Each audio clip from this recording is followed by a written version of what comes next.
Hello, everybody. Welcome back. How are you today? Honoree, good to see you again. Yes. I feel like it's been so long.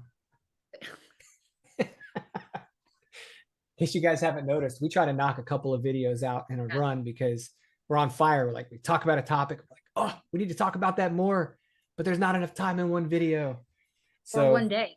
yeah, well, yeah, most definitely. Also Um, that. and in case you haven't been able to tell, we also really, really, really, really enjoy this stuff. So, Oh my gosh, so much. yeah. This stuff, what we're teaching, and also this is so fun just to chat with someone about Mm. all the things and talk about it. And we have some nice feedback on the videos that we've done so far, and that's really fun. And so you all keep watching and we keep talking. And as long as you're watching, we're going to keep talking. So That's we'd right. also love to know what you want us to talk about. But until you tell us, we're going to talk about the things we think we should talk about. What are we talking about, Lucas? What are we talking about today? Lucy. Oh, Lucy, I've got to be speaking to you. Well, we had so much fun talking about coaching, We and we did. were like, oh my gosh, we have to talk about the business side of coaching, a lot of the Right. admin that goes into the coaching side. So you want to kick us off with a little bit of like an outline of like what elements of coaching you consider kind of like the one side of the business side of coaching that you have to kind of get your ducks in a row with pretty early in the coaching process? Yeah. So the first thing you've got to have is an offer. When someone asks you, well, what does it look like to work with you? The is deer in the headlights response really is not effective. So you want to say, and we will talk about pricing and pricing psychology later because we can't really do that in this conversation. But you want to have an offer that includes how often you talk to someone, what it costs, right? And what the promise is of the time that you work together.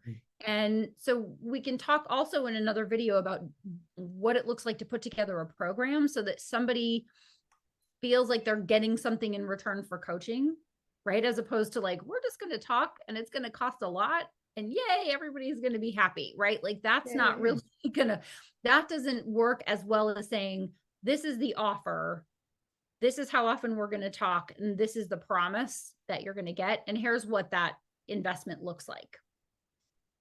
So Right. we're going to call that the offer, right? And so then the next thing that you need to have is someone says, well, great, I'm ready to coach with you. What do we do now? It's like, well, we sign an agreement. So you'll want to have an agreement that is created by an attorney, right? So don't just go download something off, off the internet, off the interwebs. And if you do, because you want to customize it with your price and your timing and all of that, send it over to your business attorney. And if you don't have a business attorney, get one. And if you don't have one and you need one, the best place to find one is through your local BNI chapter, Business Networking International. So go find a BNI chapter because chances are there is at least a business attorney there. There's some kind of an attorney there, even if it's an estate planning attorney, and they can direct you to someone who works with solopreneur budding, entrepreneur budding coach, and they can put together a really nice agreement. I always like to keep my agreements to one page, and it was basically like, hi, I'm Honoree, I'm your coach. This is your name. You're the client. Okay. Our agreement is going to start on this date and it's going to go through this date. And we have the option, if we still like each other, to continue. This is what I'm going to do. This is what you're going to pay. Here's your price. You're going to sign here. You're going to fill in your payment information. And then I'll talk to you next Wednesday at 4 o'clock. Right. I mean, very simple, like one Mhm. page. Now, eventually the type print was like 8. There was a lot in there, but it also said, I'm your coach. I'm not your therapist. I'm not providing legal advice and those sorts of things. And if there's 2 places for people to sign, this is important. You want them to sign where they put in their credit card or payment information just for the credit card company. Because when you get credit card processing, and I'll talk about that in just a second, the credit card company will want to see, especially if they dispute it, what your policy is on payment. Mm. That they understood that they were paying you. So I had a line, credit card expiration, billing address, and then a signature for them to sign that they were recognizing right there that they were signing it. And then down at the bottom that they were again signing for the whole agreement. And that really helped me to get approval for my merchant account. And I never had to use it. It never came in handy, but I had it in case I needed it, in case there was any kind of a dispute. And I got that from the credit card processor I was working with. She was like, you want to make sure that they sign where they're going to pay. They may sign somewhere else on your agreement. And when I checked with my attorney said, yes, that's a good idea to have them sign where they pay under their payment information and then down at the bottom of the agreement so that they're signing the whole agreement. So there's 2 signatures in one agreement. Very important. So you'll want to have that agreement. You will want them to sign it. I came into the 21st century and got DocuSign not very long ago. So I used to send someone an agreement. They would sign it, send it back to me. DocuSign does all of that, and that's legal. So they can sign in the 2 places, and you can have all that in your DocuSign, and then they get a copy and you get a copy. Everybody gets a copy. Everybody's happy. I suggest you have some collateral materials that you send them, that you put an email sequence together that welcomes them to your coaching program, that sets the expectations. And I suggest that you put in there for them to save that email. So if you're going to meet on Zoom, provide their Zoom link for them, send them a calendar invite, have that in an email where they can easily find it. You want to, all respect meant, idiot proof for your clients how to find you. So if they're at the last second going, my coaching session is at 4:00 and it's 3:58, where's the Zoom link? You don't want them to have to do that. You want it to be on the calendar invite. You want it to be in an email that you send them. These administrative tasks are an important part of the client experience. Right. So you've got your agreement, you've got your collateral material, you've got your welcome information. You will also want to have a website. You're also going to want to have a website that has a landing page that goes over your offer. If you do any nerding out on styles of personality styles, you'll find that some people are like, I like you, you're in, I'm paying you, here's your money, right? And then other people need to go think about it for 3 to 6 years. And they need lots of data and information, right? So somewhere between I'm ready to hire you now, and 3 to 6 years from now, the people who lean more toward the data and needing the information and some third-party validation, they're going to want to have a web page to go and read about you. What are your credentials? How long have you been coaching? Who's worked with you and gotten a good result? And are they a real person? Because I tend to make a hot link so they can go, oh yes, Lucas is a real person. He's not an actor. You're an actor that I cast to do these videos with me. The wonderful actor, that guy. You're so good. I love it. You're totally pulling it off. People want to know that other people have gotten results ahead of you, that you are credentialed, that you know what you're talking about, that they're going to get the results that they want to get. And so between all of those things, if you have those things, you are pretty good to go to get your business up and running. You might even throw in an FAQ page, right? Like, what are the results and how long do I coach and what happens if I don't? And one other thing that I had people do, and we'll talk about this when we get into pricing and pricing psychology, is I always had people pay in advance. So they would pay, I would run the credit cards on the 25th of the month prior to coaching. And there's something about people paying for something ahead of time as opposed to billing in arrears. I know a lot of coaches like coach in the month of November and then they send their bills on December 1st. Well, if somebody didn't coach, unless it's in your contract that you're going to bill for the sessions that they missed, if someone's like, I don't show up, I don't get billed, there's no accountability. I considered that part of the accountability process, that it's like, I was going to charge you, and then it was going to coach you. And I had a 99% show up rate because they'd already paid, or their company had already paid for them. And they did not want to get in trouble with Uncle Amex. Guy's so weird. With Uncle HR who paid the bill. And so they showed up for their coaching sessions, right? And then, there's all the I guess we could do another video. There are all the things about being an excellent coach, right? So there's the technical stuff, and then there's the intuitive stuff that is included there. But I think those are the main things that come to mind when it comes to getting the business side of coaching. I guess I mentioned merchant account, but I didn't say you need to make it easy for people to pay you. Right. So you want to take Visa, MasterCard, American Express, Discover. My husband will make fun of me for this. American Express traveler's checks, right? And he was like, they don't make those anymore, Honoree.